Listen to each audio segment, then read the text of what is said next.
In early 1989, two men were being detained at a police station. They had been arrested for the kidnapping and horrific gang assault of a 19-year-old woman in December 1988. But as police questioned one of the men, they had no idea just how deep the darkness ran. One of the men believed the game was over.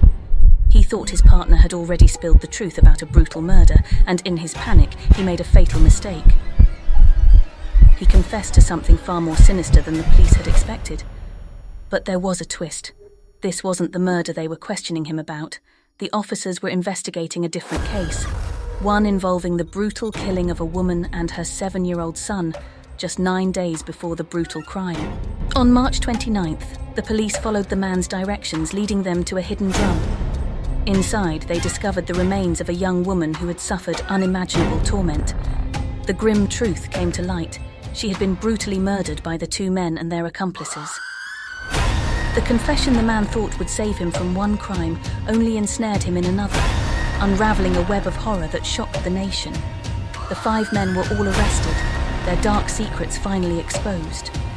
The case of Junko Furuta is one of the most tragic and disturbing criminal cases in modern Japanese history. It reveals the devastating consequences of unchecked violence, the vulnerability of individuals in society, and the failures of those who might have intervened to prevent a horrific crime. The case shocked the nation and continues to be a powerful reminder of the importance of vigilance, justice, and the protection of the vulnerable. Junko Furuta was a 17-year-old high school student living in Misato, Saitama Prefecture, Japan. Born on January 18, 1971, she was a bright, cheerful, and hard-working young woman with a promising future ahead of her. She was well liked by her peers and teachers, and she had a part-time job that she balanced with her schoolwork. Junko was known for being responsible and dependable, traits that made the events that unfolded all the more tragic. On November 25, 1988, Junko's life took a horrifying turn. As she was returning home from her part-time job, she was unexpectedly approached by a group of young men. These individuals, who were known in the local community for their delinquent behavior, had a history of involvement in various criminal activities. On that fateful evening, they targeted Junko, setting in motion a chain of events that would lead to her tragic demise.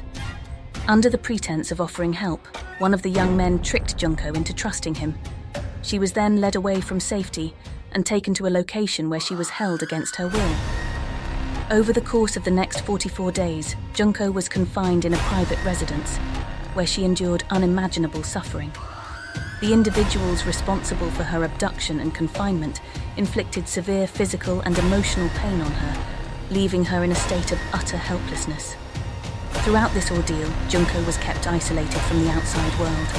Her captors manipulated her and exploited her fear for her own life and the safety of her loved ones. Despite the extreme conditions she was subjected to, Junko showed incredible resilience, enduring the torment with a strength that has been remembered by many. During her captivity, Junko's parents were deeply concerned about her disappearance. On November 27th, 2 days after she was taken, they reported her missing to the local police. The police began investigating the case, but their efforts were hampered by misleading information provided by the captors. Under duress, Junko was forced to contact her family multiple times, telling them that she had run away and was staying with friends. Believing that their daughter was safe, her parents and the authorities were led to halt the search, unaware of the grave danger she was in. The house where Junko was held belonged to the family of one of the captors. Despite the young woman's presence in their home, the family members chose not to intervene, claiming they were afraid of the consequences. This failure to act played a significant role in prolonging Junko's suffering, as her captors continued their abusive behavior unchecked. As time passed, Junko's physical condition deteriorated severely. She became increasingly weak and malnourished due to the lack of adequate food and the harsh treatment she endured. Despite her desperate situation, she was given no medical care or assistance, and her captors continued to keep her isolated. In early January 1989, after weeks of enduring unimaginable pain, Junko's body finally succumbed to the injuries she had sustained. Realizing that she had died, her captors took steps to conceal their crime. They wrapped her body and placed it in a large drum, which they then filled with concrete. The drum was disposed of in a remote location, with the hope that her remains would never be found. However, their efforts to cover up the crime were ultimately unsuccessful. Shortly after Junko's death, some of the individuals involved were arrested in connection with a separate incident. During police questioning, one of the captors confessed to the crime, leading the authorities to the location where Junko's body had been hidden. Her remains were recovered, and the full extent of the crime was brought to light. The trial that followed was closely watched by the Japanese public, who were horrified by the details of the case. The individuals responsible for Junko's death were charged with a range of crimes, including kidnapping, confinement, and murder. However, the sentences handed down by the courts were widely criticized as being too lenient, especially given the severity of the crime. The ringleader of the group received a sentence of 20 years in prison, while the others received shorter sentences.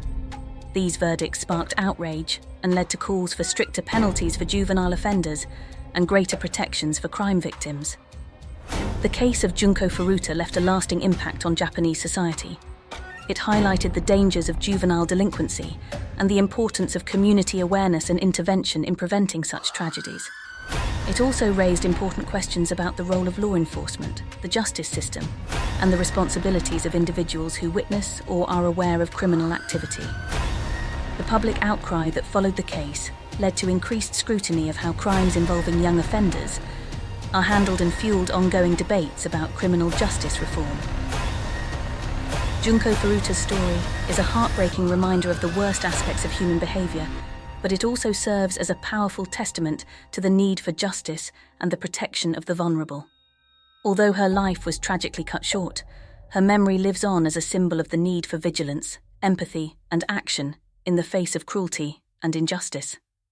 The case continues to be remembered and discussed, not only in Japan, but around the world, as a sobering example of the consequences of violence and the importance of ensuring that such atrocities are never repeated.